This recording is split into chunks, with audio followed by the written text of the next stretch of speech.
여러분 안녕하세요. 식감 좋은 영어 학습 아삭 영어입니다. 오늘은 26번을 보도록 할게요. 이 내용은 그렇게 큰 내용이 크게 어렵지 않기 때문에 전체적인 흐름을 잡도록 하겠습니다. 시그리드 운셋은 태어났대요. 1882년 5월 20일에 덴마크의 칼룬보르에서 태어났대요. 그녀는 첫째였어요. 세 딸 중에서 첫째였고 그녀는 이사를 갔죠. 노르웨이로 2살 때. 그녀의 이른 삶, 즉 그녀의 어린 시절은 강력하게 영향을 받았습니다. 그녀의 아버지의 역사 지식에 의해 16의 나이에, 즉 16살 때 그녀는 직업을 얻었죠. 기술 회사에서 그녀의 가족을 부양하기 위해서. 그녀는 많이 읽었어요. 즉 책을 많이 읽었다는 거죠. 그리고 획득했습니다. 이거는 상당한 지식을. 이제 B as well as A잖아요. 그런데 이제 A부터 해석을 하면 외국 문학, 특히 영국 문학뿐만 아니라 북유럽 문학에 대한 상당한 지식을 획득을 했습니다. 정리되죠? 그래서 노르딕 리터레처 이렇게 가야 돼요. 북유럽의 문학에 대한 상당한 지식.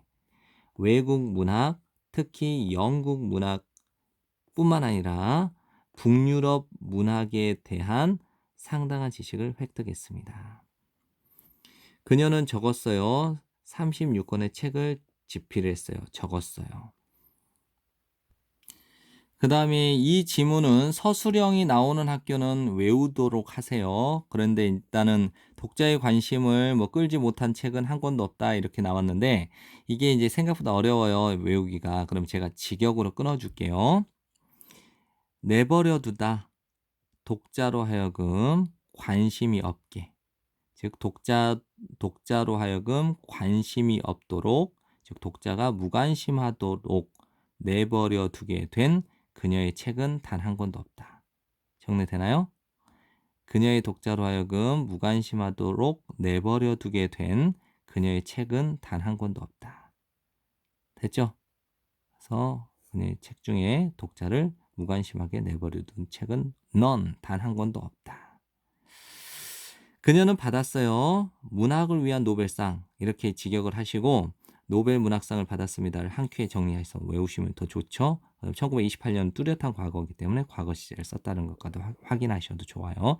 그녀는 1928년에 노벨 문학상을 받게 되었습니다. 원 오브 복수명사. 그녀의 소설 중에 한 권은 번역되어졌어요. 80개 언어 이상으로. 됐죠? 대단하죠? 80개 이상의 언어로 번역됐다라는. 근데 이분은 이제 돌아가셨어요. 그녀는 노르웨이를 벗어났습니다. 독일군이 점령한 기간 동안. 하지만 그녀는 되돌아왔습니다.